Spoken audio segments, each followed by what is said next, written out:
Olá, meus amigos, muito boa noite, que a paz de Deus seja com todos nós. Estamos, nesse momento, dando início a mais uma atividade doutrinária do nosso Prosebem. E eu, Samuel Aguiar, que sou aqui de Parnaíba, no litoral do Piauí, fico muito feliz em poder retornar virtualmente a esta casa e a esta família, o que para mim é motivo de uma grata satisfação.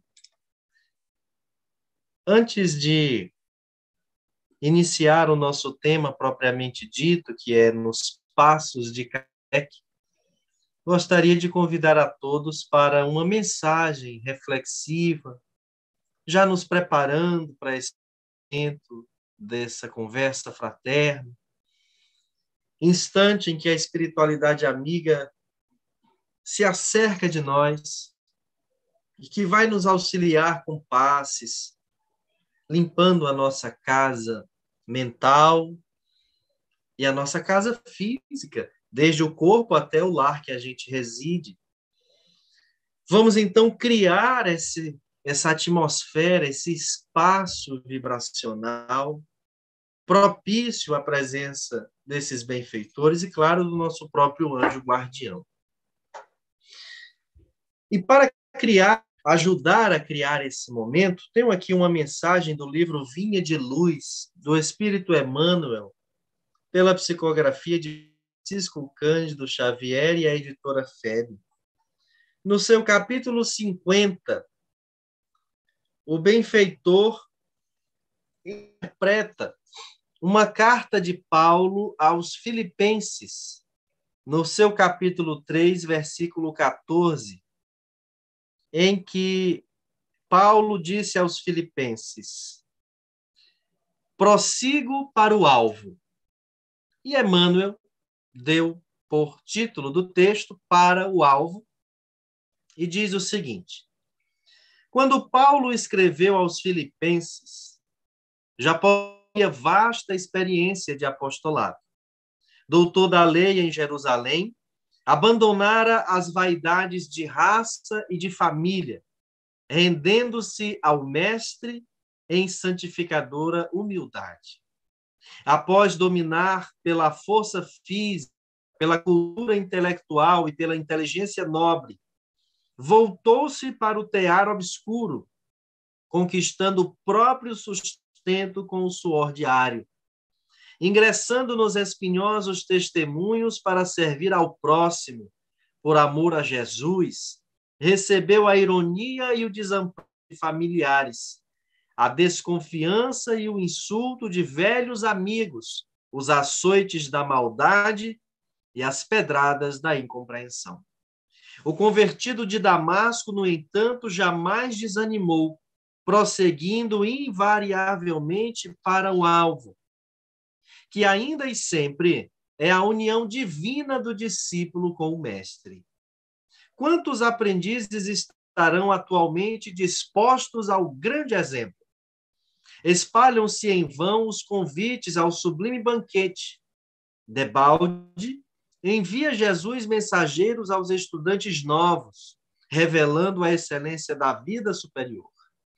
A maioria deles, contudo, abrange operários fugitivos, plenamente distraídos da realização, perdem de vista a obra por fazer, desinteressam-se das lições necessárias e esquecem as finalidades da permanência na terra.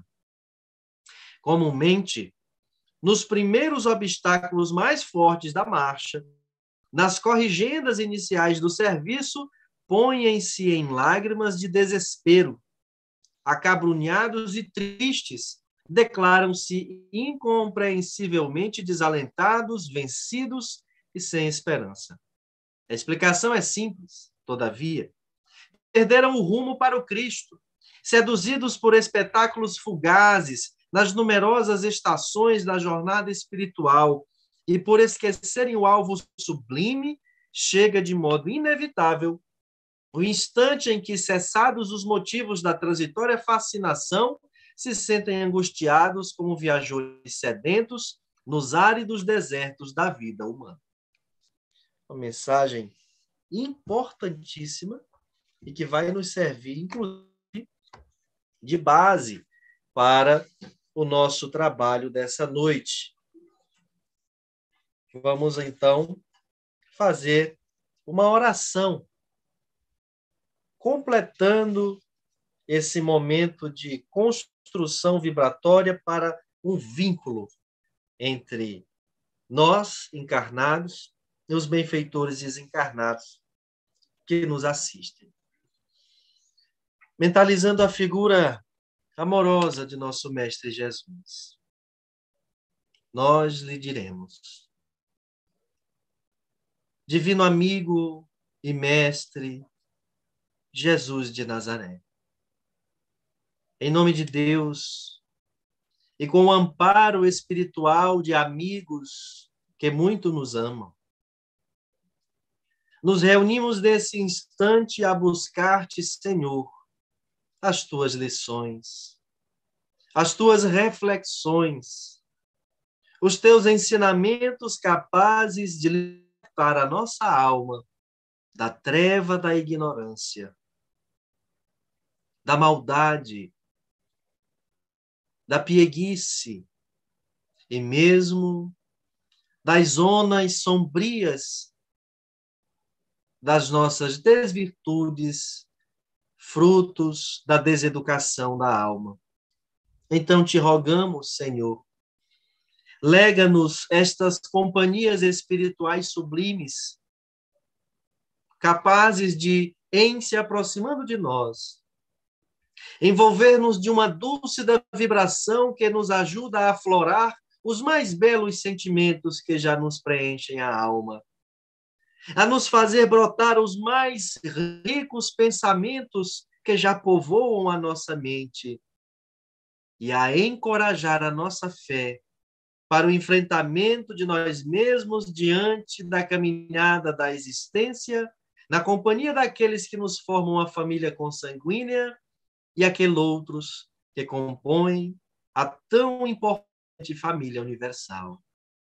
Por estes breves minutos, Senhor, ajuda-nos como terapia a fazer-nos lembrar de compromissos assumidos, de responsabilidades inadiáveis e da conduta que vós aguarda de cada um de nós para honrar a oportunidade de estar encarnado na Terra mais uma vez.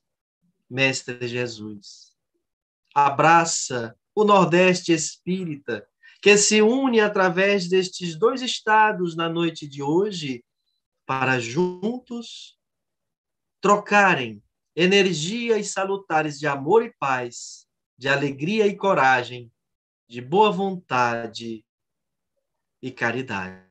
Sê conosco, Mestre, hoje e sempre. Que assim seja, graças a Deus. Bom, meus amigos, vamos curtir e compartilhar essa transmissão para que mais consciências e corações tenham acesso a esse conteúdo. E com isto, obviamente, aprendizados que vão lhes auxiliar na sua trajetória, na sua caminhada. Bom, o tema que nos fora proposto nos passos de Kardec, muito se baseia no entendimento de Emmanuel no texto que lemos na abertura da nossa palestra, do nosso momento, que é o foco, o alvo.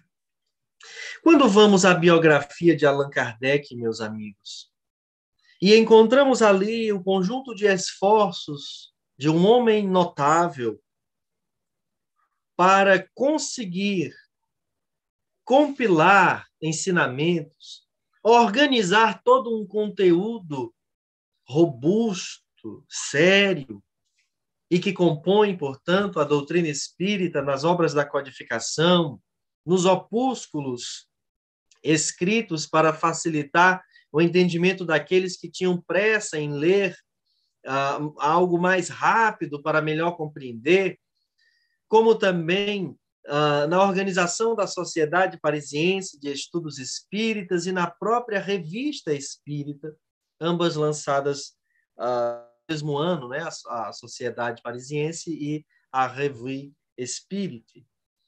Então, nós vemos ali muita dedicação, muita determinação, muito empenho, muita inteligência. Que importante não foi para aquele homem a sua formação em pedagogia, porque nota-se claramente uma didática para elencar os conteúdos, dividir o Livro dos Espíritos em 4 partes, atender às reivindicações, perguntas, dúvidas, críticas, e explicar situações que ocorriam em fenômenos que estouravam por toda a Europa, como também nos Estados Unidos e até noutros países, através da Revista Espírita ou Jornal de Estudos Psicológicos. A didática na organização, a metodologia, além de um homem das ciências, um homem que estudava a astronomia, um homem ligado ao magnetismo, víamos ali um professor preocupado na organização de um conteúdo. Ele que, na sua vida profissional, já havia escrito livros para favorecer o ensino na Sociedade Parisiense, né? Para a cidade de Paris, e que acabou servindo também para a França como um todo.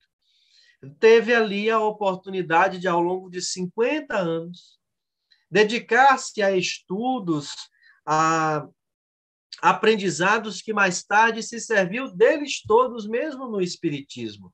A exemplo, me refiro, da sua formação pedagógica.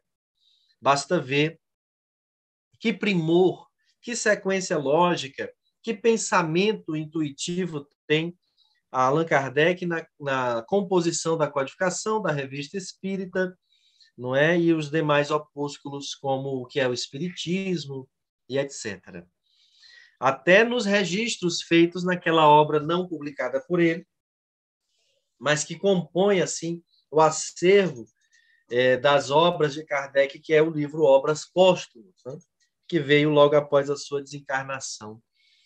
Então, nós gostaríamos de observar que, para o nosso sucesso na presente existência, vencer os nossos medos, as nossas sombras, vencer as nossas dificuldades e mazelas morais, educar e equilibrar a nossa mediunidade e os canais mediúnicos, ajudar a construir uma sociedade pacificada, requer um caminho, requer uma metodologia, requer plano de ação e requer um grupo para agir em comunidade.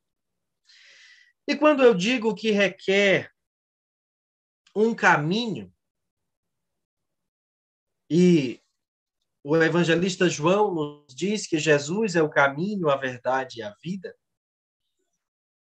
Quero dizer que quando Allan Kardec vai cantar como lema do Espiritismo, fora da caridade não há salvação, aponta-nos esse trajeto do caminho que é Jesus. A caridade. Todo caminho que vai se desenhando sinuoso, pedregoso, mais fácil por um trecho, lá mais adiante mais escuro, mais esburacado. Tem ali uma possibilidade nossa de andar em segurança naquele caminho. E a segurança para nós é a caridade. Mas a caridade qual entendia Jesus.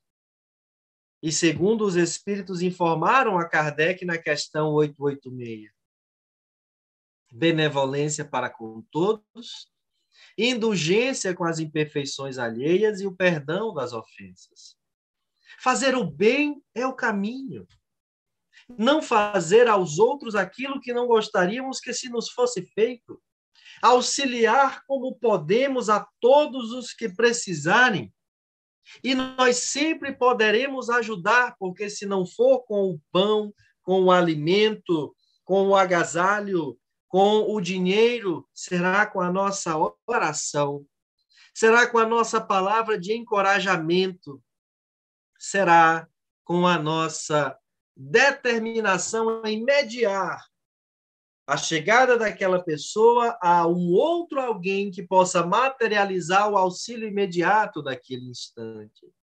Fazer o bem é ajudar a preencher o dia das pessoas com uma programação suave, serena, uma programação que dulcifica almas, uma programação que pacifica instintos, educando-os, sublimando-os até, como, por exemplo, quando nos devotamos a divulgar as mensagens espíritas, as palestras, os vídeos com cânticos espíritas, com ações positivas do bem e que geram imediatamente uma repercussão no organismo da pessoa, na sua mente, estimulando-a, encorajando-a à prática do bem.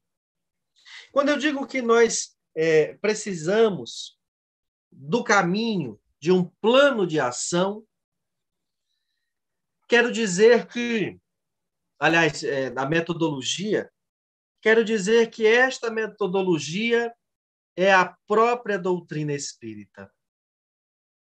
Porque a doutrina espírita, ela é num viés científico, e a nossa metodologia precisa ser pelo bom senso, pela razão.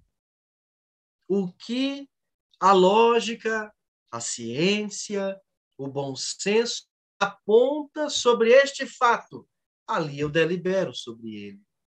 Eu vou deliberar acima das minhas paixões, acima dos meus quereres, dando o braço a torcer. E por que eu farei isso? Porque eu estarei transformando o meu ego, eu estarei amoldando o meu orgulho para que ele exerça apenas o papel dele, que é o de me manter vigilante, que é o de me manter motivado, que é o de me manter atento aos meus interesses, mas não ser maior que os meus próprios interesses ou fazendo com que os meus interesses se tornem mesquinhos, violentos, não é?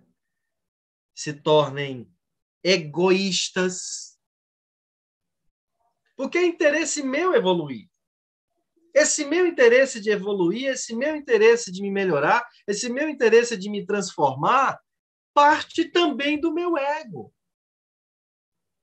O meu ego, eu faço a reflexão de que eu preciso me modificar, isso aqui não está certo. E a minha motivação para me modificar também é do meu ego. O ego tem o seu papel, o ego tem a sua importância. O problema é quando esse ego adoece e faz com que esses objetivos, esses quereres, essas vontades sejam apenas materiais. de respostas imediatas e, consequentemente, materiais, que só pensa no aqui e agora, e por causa desse aqui e agora, vale-se de artifícios, de artimanhas, de condutas ruins, de condutas desonestas, porque ele quer ter um resultado aqui agora. Esse é o problema. Então, o ego tem o seu papel e a metodologia da doutrina é a ciência, mas também é a filosofia. Veja, se eu sei que algo obedece a esse critério científico, isso imputa sobre mim uma mudança de comportamento. Por exemplo, imortalidade da alma. A imortalidade da alma faz com que eu afaste de mim a possibilidade de me devotar sobre a tese do suicídio. Porque eu sei que não vou morrer. E que arcarei com situações muito mais dolorosas para mim se eu cometer o suicídio. Mas não só o autoextermínio que eu trabalho para tirar de mim essa possibilidade de prática. A própria ideia de que a morte dos que eu amo é algo injusto, independente da situação que tenha se dado, me faz ter uma conduta diferente, que eu sinto muito por aquela ausência, em que eu fico muito triste, arrasado, porque ele se vai, porque vai me fazer falta, mas eu não acho que ele morre, que ele se acaba, que acaba tudo, que ele não existe mais, porque eu sei da imortalidade da alma. E o mesmo em relação a mim. Eu deixo de temer a morte, o que não me quer dizer que eu não vá continuar lutando para não morrer. Que eu não vá continuar lutando para não perecer de modo simples, fácil, de qualquer jeito, irresponsável até. Pelo contrário. Farei o possível para o meu corpo resistir a uma infecção, a uma inflamação, a um adoecimento. Farei o possível para o meu corpo não adoecer. Tratarei bem com a alimentação, com os exercícios físicos, com o sono necessário, com a água suficiente, com outras terapêuticas que me auxiliam, não só na mente, no cérebro, no meu equipamento cerebrino, como também no corpo físico. A prática do yoga, a prática da meditação, enfim, não é? Essas outras alternativas, o passe, mesmo sabendo que um dia o quantum de princípio vital para alimentar aquele corpo vai se extinguir e eu retornarei ao mundo espiritual. Essa ideia de que eu estou aqui transitoriamente, de que eu não sou Samuel, mas estou, de que eu não sou filho de mãe, mas estou. Essa filosofia, esse modo de ver a vida me ajuda no desapego das coisas, das posições e das situações materiais. Essa filosofia de ver a vida como a do espírito e a matéria como uma oportunidade existencial, a qual eu preciso me agarrar nela no sentido de bem aproveitá-la, para que eu retorne ao mundo espiritual tendo sido aquele que conseguiu aproveitar os pais que teve, ou que não teve, mas quem os educou. Os filhos que teve, ou que não teve, mas com os quais colaborou. Todos os companheiros, todos os professores da vida. E nisso, os percalços de chatear, deschatear. De aborrecer, de desaborrecer, de entristecer, de desentristecer. Na luta, no caminho, aprendendo, evoluindo, superando, amadurecendo. Então, a filosofia espírita nos ajuda a adotar uma nova postura, a daquele que ama, que respeita, que valoriza o momento presente e toda a sua conjuntura, as pessoas, as circunstâncias, mas que sabe que é passageiro. E não fica sofrendo quando certas coisas já não podem mais estar sob a sua administração, inclusive a própria existência ou daqueles a quem ama. Por isso, a doutrina espírita é a nossa metodologia. Jesus é caminho, verdade e vida, mas é um bojo. E dentro dele, o caminho que é a caridade, a metodologia que é a doutrina espírita. Aí vem o plano de ação. E por que eu estou falando desses termos? Porque o tema da nossa palestra é nos passos de Kardec. E foi isso que Kardec fez. Buscou um caminho, aplicou uma metodologia, construiu um plano de ação e criou um grupo com o qual pudesse trabalhar o desenvolvimento daquelas teses. Se a caridade é o caminho, a doutrina espírita é a metodologia, o que poderia ser, nos dias de agora, no nosso meio espírita, o plano de ação? O plano de ação é o centro espírita.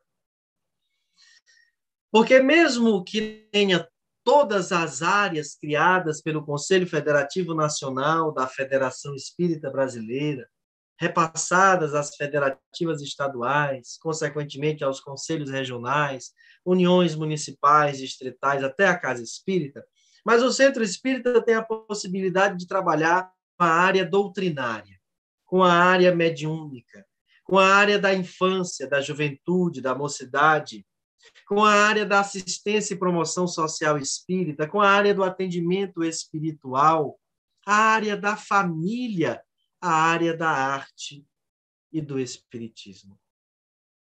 Perceba que, através dessas áreas, constroem-se projetos, planos de ação para fazer chegar até aquelas comunidades, aquele público em geral e específico, a proposta do pensamento espírita, que é, através de todo o ensino científico, filosófico da doutrina, apresentar ou reapresentar o Evangelho de Jesus, revivê-lo. Evangelho redivivo. Porque o que Jesus fez quando esteve à Terra há mais de 2000 anos foi dizer coisas, demonstrar coisas, anunciar coisas que o Espiritismo confirmou, reafirmou e, mais uma vez, considerou que iriam acontecer e que estão acontecendo. A doutrina espírita é o consolador prometido por Jesus, porque veio dizer, com termos de agora, com ideais de uma cultura mais avançada do que aquela de 2000 anos, a mesma coisa que Jesus disse, com outras evidências. Quando Jesus e os seus discípulos referiam-se aos dons, às profecias e etc., ele referia-se à mediunidade. E a doutrina espírita vem e constrói a ideia de mediunidade e prova como ela acontece. Jesus fez contatos com seres espirituais desencarnados, seus apóstolos também, profetas antes dele também. Eles validaram a mediunidade. Então, nós, agora, 165 anos depois do Espiritismo ter se materializado na Terra através do Livro dos Espíritos, em 1807, E depois de todos os exemplos de Kardec, temos aqui um roteiro. Esse roteiro é fazermos como o codificador fez. E o que o codificador fez? O codificador dedicou-se. O codificador refletiu. Separou o joio do trigo. Eles são muito parecidos. Depois pesquisa na internet, joio e trigo. São muito parecidos. E, às vezes, como o joio vem aqui para cima do trigo, tem que deixar crescer junto, para arrancar junto. Essa colheita, essa separação só se dá na colheita. Para que você não coma o joio, que vai ser prejudicial à sua saúde, mas que coma o trigo. Ou seja, tem que deixar crescer junto. E o que isso quer dizer? Quer dizer que nós, nessa sociedade de agora, que assiste a mais uma guerra entre países, de tal forma impensada que pode provocar uma terceira a nível de mundo.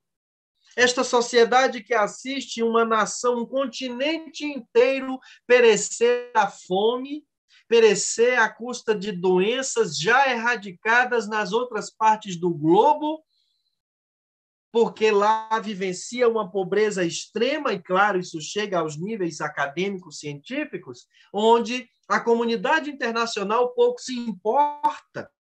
E eu me refiro à comunidade africana.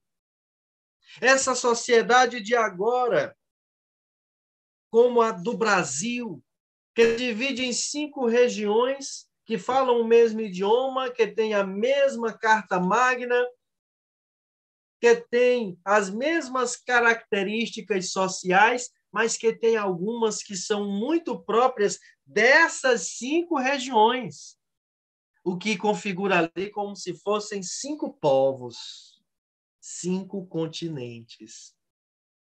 A representação do coração do mundo, da pátria do Evangelho, o país mais religioso do planeta, porque é a maior nação católica do mundo, em número de católicos, é uma das maiores nações protestantes do mundo e a maior nação espírita do mundo.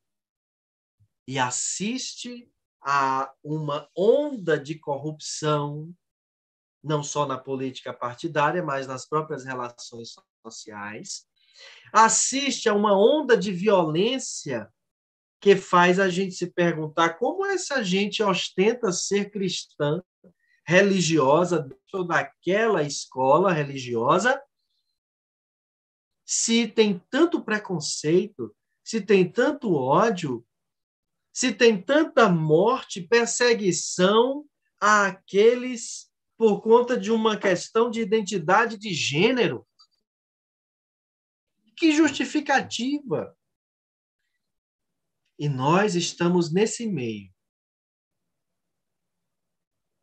para, crescendo junto com essas pessoas, ser aquelas que farão a nossa boa parte.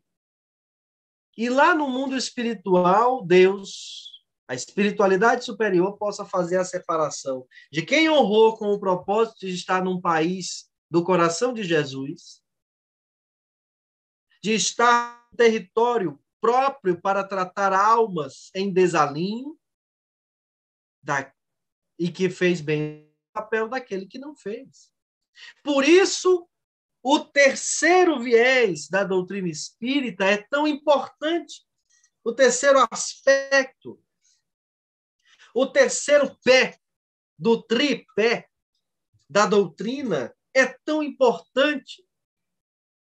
Não é maior que os outros, mas é quem dá liga aos outros, que é o aspecto religioso da doutrina, na perspectiva do religare, do ligar-se a Deus, do religar-se a Deus através de uma proposta muito clara, que é a evangelização dos seres, a evangelização dos nossos sentimentos, a evangelização da nossas emoções, a evangelização da nossa conduta.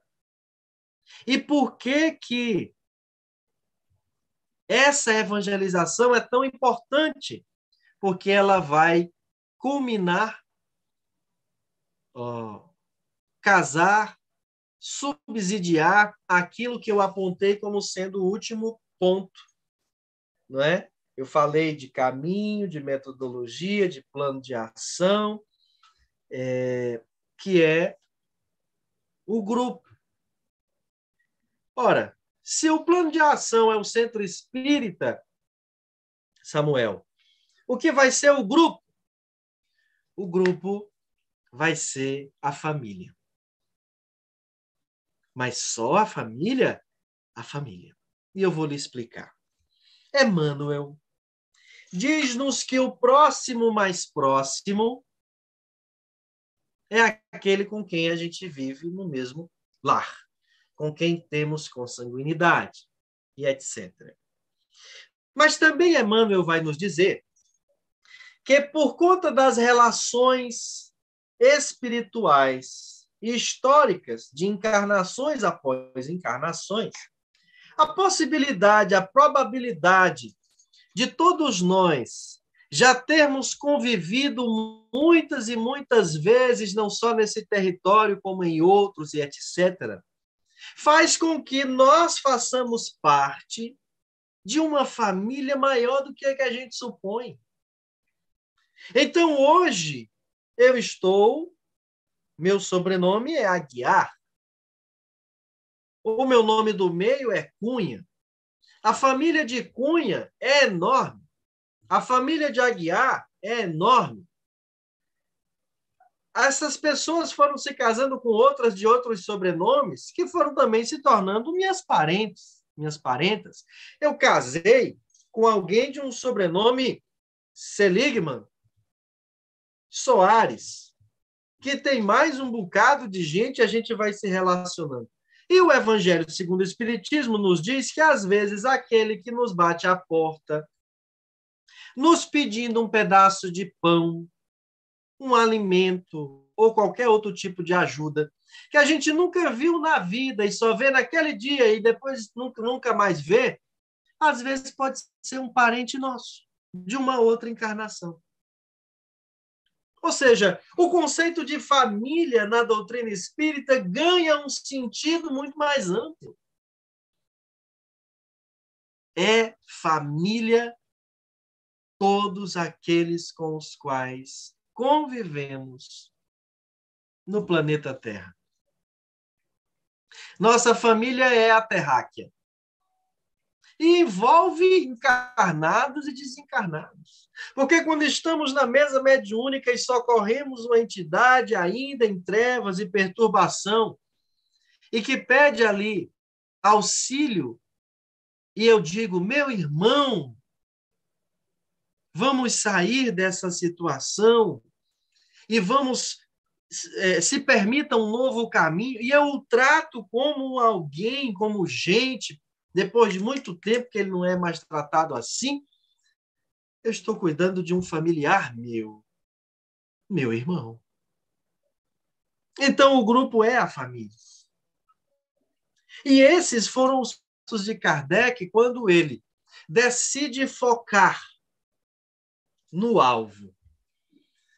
Ele recebe a orientação de que missão espiritual está lá em Obras Póstumas. Ele chega até a perguntar, e se eu falhar na minha missão? Os espíritos o dizem, acaso a justiça de Deus se assenta na cabeça de um único homem? Teria outro, e quando a gente vê os escritos de Leon Denis, né, a gente fica pensando, olha, é provável que fosse Denis, porque contemporâneo, estava ali, né? Inteligentíssimo, escreveu muito bem, conseguiu escrever às massas com uma linguagem mais clara do que o próprio Kardec, sem nenhum tom de crítica com isso, apenas evidenciando um fato. Então, meus amigos, nós estamos aqui na Terra encarnados, reencarnados, e temos uma missão, temos uma tarefa. Quando a gente faz o exercício do autoconhecimento, a gente vai identificando pontos específicos dessa tarefa. e alguns são pontos comuns entre todos. A própria evolução em si, o aperfeiçoamento, o progresso em si. Não é? E aí os específicos, aqueles que dizem respeito ao marido que se tem, ao filho que se tem, à sogra que se tem, né? A tarefas na sua profissão, que você escolheu, tem muito amor por ela e se devota, e ela exige mais do que dar retorno financeiro, de status, seja do que for, não é? A gente vai vendo essas especificidades e aqueles pontos que são incomuns, inclusive da construção de uma sociedade decente, mais justa, mais humana, mais espiritualizada. Nós precisamos de espiritualidade nas relações, e quando vamos à biografia de Kardec, encontramos ali um homem que sofreu ataques, que sofreu desapontamentos, que se irritou, que chorou, que se entristeceu, que teve medo, mas que seguiu um roteiro. Um roteiro composto de caminho, de metodologia, de plano de ação e de grupo. Ele teve uma missão e por 12 anos a desempenhou. E nós? Todos temos uma missão. Qual é? Entre pontos gerais e específicos. Como estamos fazendo? Um dia de cada vez, Samuel. Do jeito que dá, do jeito que Deus quer. Olha lá. Tenha as rédeas da sua vida. Não, mas o que acontece com a gente é coisa do destino. Não, senhor. Esse destino é construído dia após dia por nós mesmos. Pelos pensamentos, palavras e ações que impactam as duas dimensões da vida, material e espiritual. Portanto, meus amigos, aqui eu não trago reflexões de alguém perfeito, que faz tudo muito correto e que dá tudo certo na vida. Mas reflexões daquilo que já consegui depreender nestes 36 anos. Tendo nascido numa família espírita, vivenciado a evangelização desde a infância até os dias de agora. Lido já um bocado de livros, mas tentando dia após dia acertar na faculdade da vida após ter casado, me tornado pai, as experiências profissionais, a responsabilidade com os meus pais, com aqueles que muito me amaram e eu amei, e que me educaram e que já precisaram partir, como minha avó, meus avós, e outras pessoas que vão entrando na vida da gente, na família, na profissão, nas relações sociais e etc., na casa espírita. Trago reflexões com o sentido de nos permitir, nesta noite, ou neste dia, você que está assistindo gravado, não é, no canal do Prozebem, toda a construção de ideias que possam favorecer o nosso crescimento, a nossa jornada luminosa rumo à perfeição. Então, se é possível admitir que Jesus é o caminho, a verdade e a vida, como trilhar esse caminho? Com que ritmo? Eu ouso dizer, nos passos de Kardec. Poderemos ir com segurança e com êxito lograr o final do trajeto. Que Jesus nos abençoe, que Jesus nos ilumine. Espero não ter extrapolado o tempo e cansado aos senhores, às senhoras, e nem soado arrogante, porque o desejo era apenas de trazer reflexões e provocações que nos ajudem a sair de uma zona de conforto, eu diria, letárgica, para nos mantermos numa zona de ação. Ação que nos propõe crescimento, que nos propõe desenvolvimento e, portanto, progresso. Muito obrigado pela atenção de todos quero convidá-los à prece de encerramento.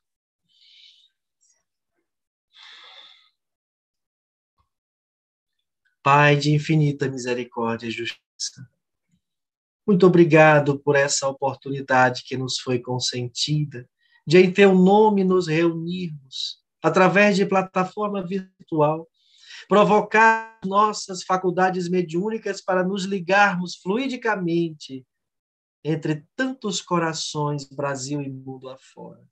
Obrigado por essa instituição, Senhor, que tu autorizaste o seu surgimento e administração até os dias de agora, rogando que consinta por muito mais tempo. Obrigado por essa doutrina que nos revigora, que nos alimenta, que nos salva e que nos medica. Obrigado, Senhor, por todos os bons espíritos que nos cercam, nos auxiliam e nos fazem progredir. Mas, pedintes que somos, te rogamos por fim. Sede conosco hoje e sempre. Que assim seja, graças a Deus. Meus amigos do Prozebem, muito obrigado a todos, muita paz, que Jesus nos abençoe e até a próxima oportunidade. Boa noite.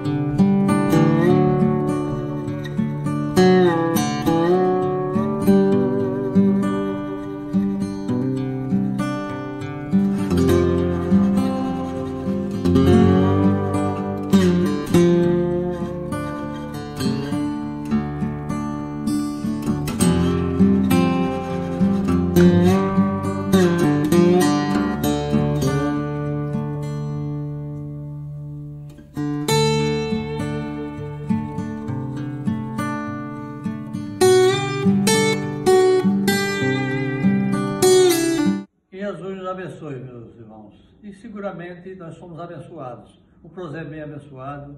Vocês que mensalmente contribuem com a feirinha dos 40 verdinhos, isso há quase 40 anos. De forma que, mais uma vez, a gente está aqui solicitando e não vou nem dar a relação do que está precisando. Ultimamente, com a pandemia, a preferência tem sido por doação em espécie, o que facilita, até certo modo, a gente comprar a quantidade certa de cada produto. De forma que, mais uma vez, só nos resta pedir a Deus que, como sempre, nos abençoe, nos ilumine e nos dê muita saúde e paz. Que Deus abençoe a todos.